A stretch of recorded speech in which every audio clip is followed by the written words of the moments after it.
bed near the bottles I broke, cause you took her home. I don't have to ask, cause I know how it goes. You're holding her close, hands in her hair, and you're taking it slow. You hate that I know. You hate that I know. Hello guys, welcome back to a new vlog. എൻ്റെ പേര് ജിത്തു. അപ്പോൾ ഇന്നത്തെ video എന്താണെന്ന് വെച്ചാൽ എൻ്റെ പുതിയ സൈക്കിളായ Marin four corner അഥവാ മാരിക്കുട്ടൻ മാരിക്കുട്ടനെ ഞാൻ വിളിക്കണം നിക്ക് നെയിം. അപ്പോൾ മാരിക്കുട്ടൻ്റെ റിവ്യൂ ആണത്. ഞാൻ ഇതിനു മുമ്പ് ഒരു അൺബോക്സിങ് വീഡിയോ ഇട്ടിട്ടുണ്ടായിരുന്നു, ജസ്റ്റ് അൺബോക്സിങ് വീഡിയോ ഇട്ടിട്ടുണ്ടായിരുന്നു. അപ്പോൾ ഇതിപ്പോൾ റിവ്യൂ വീഡിയോ ആണ്. ഇപ്പോൾ ഒരു 300 കിലോമീറ്റർ റൈഡ് ചെയ്തായിരുന്നു. അപ്പോൾ എൻ്റെ എക്സ്പീരിയൻസ് ഒക്കെ ഞാൻ ഷെയർ ചെയ്യണത്. അപ്പോൾ നമുക്ക് നേരെ തന്നെ വീഡിയോയിലേക്ക് കിടക്കാം. ഓക്കെ, അപ്പോൾ നമുക്കിപ്പോൾ നോക്കി അറിയാൻ പറ്റും, ഭയങ്കര ഡിമാൻഡായിക്കൊണ്ടിരിക്കുകയാണ് ടൂറിംഗ് ബൈക്ക്. ഇപ്പോൾ എല്ലാവരും ഇപ്പോൾ ടൂറിംഗ് ബൈക്ക് തിരിഞ്ഞുകൊണ്ടിരിക്കുകയാണ്. ഭയങ്കര ട്രെൻഡിങ് ആണ് ഇപ്പോൾ ടൂറിംഗ് ബൈക്ക്. ഇതിനു മുമ്പ് ലോക്ക്ഡൗൺ ടൈമിലൊക്കെ ആണെങ്കിൽ മറ്റേ ഫിക്സി ബൈക്കായിരുന്നു, എല്ലാവരും ഫിക്സി ബൈക്ക് എടുക്കുന്ന ഒരു പ്രവണതയായിരുന്നു. ഇപ്പോൾ എല്ലാവരും ടൂറിംഗ് ബൈക്കിലേക്ക് തിരിഞ്ഞുകൊണ്ടിരിക്കുകയാണ്. എന്ന് വെച്ചാൽ നല്ല കംഫർട്ടാണ് സൈക്കിൾ കിട്ടുന്നത് ടൂറിംഗ് ബൈക്ക് കൊണ്ട്. നമുക്ക് ലോങ്ങ് പോകാൻ കുറച്ചുകൂടി കംഫർട്ടായിരിക്കും. പിന്നെ വേറെ വെച്ചാൽ ഭയങ്കര റേറ്റാണ്. നമുക്കിപ്പോൾ എല്ലാവർക്കും ഡൗട്ടുണ്ട് ഏത് എടുക്കണമെന്നൊക്കെ ഭയങ്കര റേറ്റുണ്ടാവും. അപ്പോൾ ഷെയറിലേക്ക് ആണെങ്കിൽ ഭയങ്കര റേറ്റ് വന്നത്, അത്രയും റേറ്റ് എടുത്തെടുക്കേണ്ടത് ഞാൻ എൻ്റെ ഒരു അഭിപ്രായം. നമ്മുടെ ബഡ്ജറ്റിലൊക്കെ ഒതുങ്ങിയ സൈക്കിൾ എന്ന് പറഞ്ഞാൽ ഇപ്പോൾ ഇതാണ് മാരിൻ ഫോർ കോർണറാണ്. ഇപ്പോൾ ഇതിന് 77,200 റേറ്റ് വന്നത്. ഞാൻ എടുത്തപ്പോൾ 75 ഉണ്ടായിരുന്നുള്ളൂ. പണ്ടൊക്കെ ആണെങ്കിൽ 60 രൂപ 65 ആ റേഞ്ചൊക്കെ ഉണ്ടായിരുന്നുള്ളൂ. പിന്നെ പെട്ടെന്ന് റേറ്റ് കൂടിയതാണ്, പ്രൈസ് ഹൈക്ക് ആയതാണ്. അപ്പോൾ ഇനി ഞാൻ കഴിഞ്ഞ ദിവസം കൂട്ടുകാരെന്ന് ചോദിച്ചപ്പോൾ ഡൽഹിയിൽ നിന്ന് സൈക്കിൾ എടുത്തായിരുന്നു. അപ്പോൾ അത് ചോദിച്ചപ്പോൾ ഇനിയും റേറ്റ് കൂടാൻ പ്രൈസ് ഹൈക്ക് ഉണ്ടാകാൻ ചാൻസ് ഉണ്ടെന്നാണ് പറയണത്. അപ്പോൾ കഴിഞ്ഞ ദിവസം എൻ്റെ ഫ്രണ്ട്സൊക്കെ കുറച്ചൊരു എടുത്തായിരുന്നു എൻ്റെ മാരിൻ ഫോർ കോർണർ. ഞാൻ ശരിക്കും ഫ്യൂജി ചാരി എടുക്കാമെന്ന് വെച്ചാൽ പ്ലാനിലാണ്. പിന്നെ ഇതിലേക്ക് മാറിയതാണ്. എന്തുകൊണ്ടും നോക്കുമ്പോൾ കുറച്ചുകൂടി ബെറ്റർ മാരിൻ ഫോർ കോർണർ തന്നെയാണ്. ഇപ്പോഴാണ് റേറ്റും കൂടി. ഞാൻ 2018 മോഡലൊക്കെ എടുക്കാമെന്ന് വെച്ചാണ്. പിന്നെ അപ്പോഴേക്കും ഞാൻ എടുക്കാറായപ്പോൾ സംഭവം നിർത്തി കളഞ്ഞവർ. ആ മോഡൽ നിർത്തി പുതിയ മോഡൽ ഇറക്കി. പഴയ മോഡൽ ക്രോമോക്സിലായിരുന്നു, പുതിയ മോഡലാണെങ്കിൽ അലുമിനിയം ഫ്രെയിമാണ് വന്നത്. അപ്പോൾ അതുകൊണ്ടൊക്കെ ഞാൻ മാറി. 1,00,000 രൂപ അടുത്താണ് ഇപ്പോൾ റേറ്റ് വന്നത് കേട്ടോ, അത് വേറെ കാര്യം. അപ്പോൾ അതുകൊണ്ട് ഞാൻ പിന്നെ എന്തുകൊണ്ടും ബെറ്റർ നമ്മുടെ ബഡ്ജറ്റിൽ ഒതുങ്ങിയ സൈക്കിൾ തന്നെയാണ്. പഴയ മോഡൽ പിന്നെ വേറെ കാണിച്ചാൽ അത് ഇതായതുണ്ട്, അലിവിയോണ് ഗിയർ തന്നെ ബാക്കിൽ. ഇത് ഫുള്ള് സോറ സെറ്റ് വന്നത്. അപ്പോൾ അങ്ങനെ മാരിൻ എഫ് സി ശരിക്കും നല്ല കംഫർട്ടാണ്. ഞാനിപ്പോൾ 300 കിലോമീറ്റർ റൈഡ് വന്ന് ഞാൻ പറഞ്ഞായിരുന്നില്ലേ, ശരിക്കും ഓഫ് റോഡും നല്ല ക്ലൈമൊക്കെ ഉണ്ടായിരുന്നു. എന്നിട്ട് ഒരു കുഴപ്പമുണ്ടായിരുന്നു, നല്ല കംഫർട്ടായിരുന്നു സൈക്കിൾ. എനിക്കിതിന് മുമ്പ് ഒരു MTB ഉണ്ടായി, ഗോസ്റ്റ് കാറ്റോ 4 ഉണ്ടായിരുന്നു. അതിനാണ് കന്യാകുമാരി കാശ്മീർ പോയത്. പിന്നെ ഒരു ലാപ്പിയർ ഉണ്ടായിരുന്നു, ലാപ്പിയർ ഒഡാസി 200 റോഡ് ബൈക്ക്. പിന്നെ ഇതുപോലെ ഇപ്പോൾ തന്നെ ഒരു 3-4 സൈക്കിളുണ്ട് വീട്ടിൽ തന്നെ. രണ്ട് സൈക്കിളും കൊടുത്തു ഞാൻ. ലോക്ക്ഡൗൺ ടൈമിൽ ഞാൻ കൊടുത്തു, MTBയും പിന്നെ റോഡ് ബൈക്കും കൊടുത്തു. ശരിക്കും അതിനേക്കാളൊക്കെ ശരിക്കും നല്ല കംഫർട്ടാണ് ശരിക്കും സൈക്കിൾ വന്നേക്കണത്. അപ്പോൾ നമുക്ക് വൈകാതെ നേരെ നമുക്ക് സ്പെക്കിലേക്ക് കിടക്കാൻ സൈക്കിളുണ്ടാവും. ഫസ്റ്റ് എന്ന് പറയുകയാണെങ്കിൽ സൈക്കിളിൻ്റെ ഫ്രെയിം വരുന്നത് ക്രോമോ സ്റ്റീലാണ്. നമുക്ക് ടൂർ ചെയ്യുന്ന കുറച്ചുകൂടിയും കംഫർട്ടായിരിക്കും ക്രോമോ സ്റ്റീൽ. ഫ്രെയിമൊക്കെ തന്നെ നല്ലൊരു ഫിനിഷിംഗ് ഉണ്ട്, നമുക്ക് കണ്ടറിയാൻ പറ്റും. ഇപ്പോൾ ഫ്യൂജി ചാരിയൊക്കെ വെച്ചപ്പോഴും കുറച്ചുകൂടി കാണാനൊക്കെ ബെറ്റർ മാരിൻ ഫോർ കോർണർ തന്നെയാണ്. അധികം ആഡംബരം വരും, നമുക്ക് കണ്ടറിയാൻ പറ്റുന്നുണ്ട്. ഫോർ കോർണർ ഇവിടെ എഴുതിയിട്ടുണ്ട്, മാരിൻ എഴുതിയിട്ടുണ്ട്, ഇവിടെ മാരിൻ എഴുതിയിട്ടുണ്ട്. അങ്ങനെ വലിയ ആഡംബരം ഒന്നുമില്ല, ജസ്റ്റ് ആ ഡിസൈനൊക്കെ കറക്റ്റ് ഒരു ഇതായിട്ട് കൊടുത്തിട്ടുണ്ട്. പിന്നെ ഇവിടെ എഴുതിയിട്ടുണ്ട് മെയ്ഡ് ഇൻ ഇന്തോനേഷ്യയാണ്, ഇന്തോനേഷ്യ മെയ്ഡാണ് സൈക്കിൾ വന്നേക്കണത്. അപ്പോൾ മാരിൻ എഫ് സിയുടെ RD വന്നത് ഷിമാനോ സോറയാണ്. അതുപോലെ FD ആയാലും സോറ തന്നെ വന്നേക്കണത്. ഷിഫ്റ്റേഴ്സൊക്കെ ഷിമാനോ സോറ, ഫുൾ സോറ തന്നെ വന്നേക്കണേ. 3x9 ക്രാങ്ക് സെറ്റ് ആയാലും ഹോളോടെക്കാണ്. അതിൽ ടീത്ത് വരുന്നത് 50, 39, 30 ആണ് ടീത്ത് വരുന്നത്, നോട്ട് എഴുതിയിട്ടുണ്ട് അതിൽ. അതുപോലെ കസറ്റ് ആയാൽ 1134 ആണ് കസറ്റ് വന്നത്, ടീത്ത് വന്നത്. പിന്നെ ഇതിൻ്റെ റിമ്മൊക്കെ വന്നത് അലുമിനിയം അലോയാണ് വന്നേക്കണത്.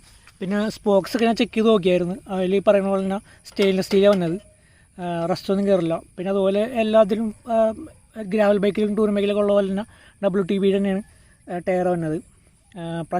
അതിൽ പറയുന്നുണ്ട് പഞ്ചർ പ്രൊട്ടക്ഷനൊക്കെ പറയുന്നുണ്ട്, അതിൽ സൈറ്റിൽ പറയുന്നുണ്ട്, ഞാൻ ഓപ്പണാക്കി നോക്കിയിട്ടില്ല. പിന്നെ അതുപോലെ 700x42 ആണ്. ഈ സ്മോൾ സൈസിലൊക്കെ സൈസ് സ്മോളൊക്കെ ആണെങ്കിൽ SS ഒക്കെ ആണെങ്കിൽ 650 BA വന്നത്. ഇത് 700x42 ആണ്. പിന്നെ അതുപോലെ ഹാൻഡിൽ ബാറൊക്കെ വന്നേക്കണത് അലുമിനിയം തന്നെയാണ് വന്നേക്കണത്. പിന്നെ വേറെ എടുത്ത് പറയുന്നത് എന്ന് വെച്ചാൽ ഫുള്ള് ഒരു ഓൾറൗണ്ട് എല്ലാവരും മാരിൻ തന്നെയാണ്. സീറ്റ് പോസ്റ്റ് ആയാലും സാഡിലായാലും അതുപോലെ സ്റ്റെമ്മൊക്കെ ആയാലും. ഇപ്പോൾ ഹബ്ബൊക്കെ ഉണ്ട്, അതിൽ ലോഗോ കൊടുത്തിട്ടുണ്ട്. ഹബ്ബിലും റിയർ ഹബ്ബ് എല്ലാവരും മാരിൻ തന്നെ വന്നേക്കണത്, എല്ലാം മാരിൻ തന്നെ വന്നേക്കണേ. പിന്നെ ഒരുപാട് മൗണ്ടുകളുണ്ട് ഇതിൽ. പിന്നെ ഞാൻ തന്നെ 2 വെച്ചിട്ടുണ്ട് ഇതിൽ. ഇപ്പോൾ വാട്ടർ ബോട്ടിലിൻ്റെ അപ്പോൾ അതിൽ 1, 2, 3, 4 താഴെ ഉണ്ടാണ്. ഇവിടെ താഴെ പറഞ്ഞുണ്ട് 4 മൗണ്ടുകളുണ്ട്. നമുക്ക് എന്തെങ്കിലും വെക്കാൻ പറ്റും, വേണമെങ്കിൽ ഇവിടെയും വെക്കാം കേട്ടോ. ഫോർക്കുമ്മയുണ്ട്, അപ്പുറത്ത് 2 സൈഡിലുണ്ട്. ചിലവർ കാരിയറൊക്കെ സെറ്റ് ചെയ്യാറുണ്ട്, അല്ലെങ്കിൽ വാട്ടർ ബോട്ടിലും വെക്കാൻ വലിയ അങ്ങനെ സെറ്റപ്പാണ്. പിന്നെ ഇത് ഈ ഒരു പോർഷൻ കണ്ടായിരുന്നു, ഇത് മറ്റേ ഇത് തന്നെയാണോ ഈ കാരിയർ ഫിറ്റ് ചെയ്യാണ്. അപ്പോൾ എനിക്ക് ചെറിയ ഡൗട്ട് ഉണ്ടായിരുന്നു. അപ്പോൾ ചില ലാർജ് ഫ്രെയിമിലൊക്കെയാണ് ശരിക്കും ഇവിടെ തന്നെ കേട്ടോ. മീഡിയം സൈസിലൊക്കെയാണ് സ്മോൾ മീഡിയം ഒക്കെ വന്നത് ഇവിടെയാണ്, ഈ ഭാഗത്ത് തന്നെ. ലാർജിലേക്ക് വന്നെ ഇവിടെ വന്നത്. അപ്പോൾ എനിക്കൊരു ഡൗട്ട് ഉണ്ടായി, എന്താ പറ്റിയെന്നൊരു ഡൗട്ട് ഉണ്ടായി. അപ്പോൾ പിന്നെയാണ് ക്ലിയർ ആയത്. പിന്നെ ഈ ഭാഗമൊക്കെ എൻ്റെ ഫെൻഡർ ഫിറ്റ് ചെയ്യാനാണ്, ഇവിടെയുണ്ട് ഫെൻഡർ പിടിക്കുന്നത്. പിന്നെ ഈ ഫ്രണ്ടിൽ വന്നേക്കണ ഈ ലോഗോ ശരിക്കും ക്വാളിറ്റി വളരെ കുറവാണെന്ന് ഞാൻ മനസ്സിലാക്കിയത്. ശരിക്കും വളരെ കുറവാണ്. കുറച്ച് കഴിയുമ്പോൾ ഇത് പോകാം, മഴയൊക്കെ കഴിയുമ്പോൾ കുറച്ച് കഴിയുമ്പോൾ പോകാൻ ചാൻസ് ഉണ്ട്. ഇപ്പോൾ തന്നെ കുറച്ച് പറഞ്ഞു തുടങ്ങിയിട്ടുണ്ട്. എൻ്റെ ഫ്രണ്ട്സ് കുറച്ച് എടുത്തിട്ടുണ്ട്, അവർ അങ്ങനെ തന്നെയാണ്. ഈ ഒരു പ്രശ്നമുണ്ട്. അപ്പോൾ അതൊരു പ്രശ്നമാണ്. പിന്നെ അതുപോലെ തന്നെ ഗ്രിപ്പായാലും ക്വാളിറ്റി കുറവാണെന്നാണ് പലരും പറയണത്. അപ്പോൾ ഞാനിപ്പോൾ അതിന് ഓട്ടിയിട്ടില്ല, കൂട്ടുകാരനൊക്കെ ഓട്ടിയിട്ട് അവനെ പറഞ്ഞത് ഗ്രിപ്പൊക്കെ കുറച്ച് കഴിയുമ്പോൾ പോകുമെന്നാണ് പറയണത്. അപ്പോൾ ആ ഒരു പ്രശ്നങ്ങൾ മാത്രമേ ഉള്ളൂ, വേറെ പ്രശ്നമൊന്നുമില്ല സൈക്കിൾ. പിന്നെ ഗിയർ കേബിളൊക്കെ ടൈറ്റ് ചെയ്യുന്നത് ഇവിടെ തന്നെയാണ്, കണ്ടോ. ലോക്ക് ഇതൊക്കെ കൊടുത്തിട്ടുണ്ട്, മരുന്ന് എത്തിയിട്ടുണ്ട്. ഇവിടെ തന്നെയാണ്, അപ്പുറത്ത് ഫ്രണ്ടും RD FT ഒക്കെ ഇവിടെ തന്നെയാണ്. പിന്നെ മാരിൻ FC വന്നേക്കണത് ഇന്ത്യൻ കേബിൾ അല്ല കേട്ടോ, ഫുൾ കേബിൾ വന്നേക്കണത്. അത് കുഴപ്പമൊന്നും, നല്ല ക്വാളിറ്റി ഉള്ളത്, നമുക്ക് പിടിക്കുമ്പോൾ തന്നെ അറിയാൻ പറ്റും, നല്ല ക്വാളിറ്റി ഉള്ള കേബിളാണ് വന്നേക്കണത്, വേറെ കുഴപ്പമൊന്നുമില്ല. പിന്നെ ഇതിൻ്റെ പെഡൽ വന്നത് പ്ലാസ്റ്റിക് പെഡലാണോ. ശരിക്കും ഇത്രയും റേറ്റ് കൊടുത്തെടുക്കുമ്പോൾ ഒരു അലുമിനിയം പെഡലിങ് വരേണ്ടതായിരുന്നു. അതൊരു പോരായ്മയായിട്ട് എനിക്ക് തോന്നണത്. ഞാനിപ്പോൾ ഇതിൽ adjustable double kick stand extra വെച്ചേക്കാൻ കേട്ടോ. അത് അതിൻ്റെ പന്നെയല്ല. അപ്പോൾ അതിൻ്റെ ഒരു വീഡിയോ ഞാൻ ചെയ്യുന്നതാണ്.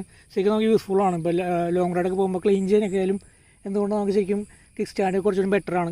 പെട്ടെന്ന് മറിഞ്ഞും വീഴില്ല, വെയിറ്റൊക്കെ ഇടുമ്പോൾ പെട്ടെന്ന് മറിഞ്ഞും വീഴില്ല. അപ്പോൾ അതിൻ്റെ ഒരു വീഡിയോ എടുത്ത് വരുന്നതാണ്, നല്ല ക്വാളിറ്റികളാണ്. അപ്പോൾ ഇതും പിന്നെ ഈ വാട്ടർ ബോട്ടിൽ കേജും അത്ര മാത്രമേ ഉള്ളൂ ഇതിൽ എക്സ്ട്രാ വെച്ചേക്കണത്. ബാക്കിയൊക്കെ ശരിക്കും അത്ര മഞ്ഞേ ഉള്ളൂ. ഇപ്പോൾ റിഫ്ലക്ടർ ഉണ്ട്, ഫ്രണ്ട് റിഫ്ലക്ടർ, ബാക്ക് റിഫ്ലക്ടർ, അത്ര തന്നെ ഇപ്പോൾ ഉണ്ടാവുന്നുള്ളൂ. പിന്നെ ഞാൻ മനസ്സിലാക്കിയെന്ന് വെച്ചാൽ ഇതിൻ്റെ സാഡിൽ അഡ്ജസ്റ്റ് ചെയ്യാൻ ഭയങ്കര പാടാണ്. ഇത്തിരി 2 സൈഡിലും ഉണ്ട്, അല്ലെങ്കിൽ തന്നെയാണ്. പക്ഷേ ഭയങ്കര പാടാണ് ടൈറ്റ് ചെയ്യാനൊക്കെ, കുറച്ച് കഴിക്കാനൊക്കെ ഭയങ്കര പാടാണ്. പിന്നെ ഡിസ്ക് ബ്രേക്ക് വന്നേക്കണ മെക്കാനിക്കൽ ഡിസ്ക് ബ്രേക്കാണ്. ശരിക്കും ടൂറിങ്ങിനൊക്കെ കുറച്ചും ബെറ്റർ മെക്കാനിക്കൽ ഡിസ്ക് ബ്രേക്ക് തന്നെയാണ് നല്ലത്. കുറച്ച് മെയിൻ്റനൻസ് കുറച്ചും കുറവായിരിക്കും. പിന്നെ അതുപോലെ നമുക്ക് ഇവിടെ തന്നെ അഡ്ജസ്റ്റ് ചെയ്യാൻ പറ്റും, ഇവിടെ നിന്ന് അഡ്ജസ്റ്റ് ചെയ്യാൻ പറ്റും, അല്ലെങ്കിൽ ടൂളിനെങ്കിൽ നമുക്ക് ഇവിടെ അഡ്ജസ്റ്റ് ചെയ്യാൻ പറ്റും. നല്ല ബ്രേക്കിംഗ് വന്നേക്കണത്. അപ്പോൾ ഡൽഹിയിൽ ഈ സൈക്കിൾ ഇപ്പോൾ അവൈലബിൾ ആണ്, കേരളത്തിലും കിട്ടാനില്ല. അപ്പോൾ ആരെങ്കിലും ഇൻട്രസ്റ്റ് ഉണ്ടെങ്കിൽ പറയാം. നമ്മുടെ ഫ്രണ്ടാണ് ഇപ്പോൾ ഡൽഹിയിലുള്ളത്, ഞാൻ അവിടെ നിന്ന് എടുത്ത്. അതുപോലെ കോഴിക്കോടൊക്കെ എൻ്റെ ഫ്രണ്ട് എടുത്ത് അവിടെ നിന്ന് തന്നെയാണ്. നല്ല പാക്കിംഗ് ആയിട്ട് വൻ സൈക്കിൾ വന്നേക്കണം, വേറെ കുഴപ്പമൊന്നും ഉണ്ടായില്ല. അപ്പോൾ ഗൈസ് നമ്മുടെ വീഡിയോ അവസാനിക്കുകയാണ്. നല്ലൊരു മഴ വരാൻ പോകുന്നുണ്ട് കേട്ടോ, മഴക്കാരുണ്ടോ. അപ്പോൾ നിങ്ങൾക്ക് എന്തെങ്കിലും ഡൗട്ട് ഒക്കെ ഉണ്ടെങ്കിൽ ചോദിക്കുക. വീഡിയോ ഇഷ്ടപ്പെടുകയും ലൈക്ക് ചെയ്യുക, ഇഷ്ടപ്പെടുകയും ഡിസ്ലൈക്ക് ചെയ്യാം. അപ്പോൾ ഇനിയും അടുത്തൊരു വീഡിയോ വരുന്നതാണ്. ഞാനിപ്പോൾ ഇനി എൻ്റെ ഫ്രണ്ട് റാക്ക് വരെ സെറ്റ് ചെയ്യുന്നുണ്ട് ഞാൻ തന്നെ. ശരിക്കും ഫ്രണ്ട് റാക്ക് 14,000 രൂപ റേറ്റ് വന്നത് കുറഞ്ഞാണ്. അപ്പോൾ ഞാനൊരു 1500, 1700 ആ റേഞ്ചൊക്കെ തന്നെ ഒരു റാക്ക് വരെ സെറ്റ് ചെയ്യുന്നുണ്ട്. പിന്നെ ഒരു മൂന്നാർക്ക് റൈഡൊക്കെ പോകുന്നുണ്ട്. അപ്പോൾ അതിൻ്റെ വീഡിയോ അടുത്ത ദിവസം വരുന്നതാണ്. അപ്പോൾ നിങ്ങൾക്ക് വീഡിയോ ഇഷ്ടപ്പെട്ടെങ്കിൽ ചാനൽ സബ്സ്ക്രൈബ് ചെയ്ത് നോക്കാം, അതുപോലെ ബെല്ലൈക്കൺ അമർത്തി വെക്കാം. അപ്പോൾ നമുക്ക് അടുത്ത വീഡിയോസ് പോയിട്ട് നമുക്ക് നോട്ടിഫിക്കേഷൻ വരുന്നതാണ്. I've let you cross me, my mind shuts down and I can't compete. My body's shaking and I'm scared to say just how I feel. Gotta turn on that noise so I can make the right choice. I need to know is if you won't listen, I might just have to go. I want to leave this all behind. Can we close this door for peace of mind? 'Cause I'm not the one to scream and shout, and you don't wanna talk this out. And I don't wanna lose me, so I need to choose me.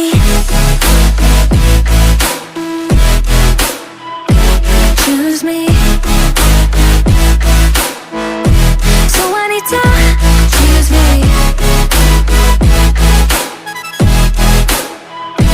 Choose me. I really need to tell you the truth. Your talk is cheap, but your words cut deep. Don't you understand that you're bringing me down till I'm stuck on the ground? I need to turn on the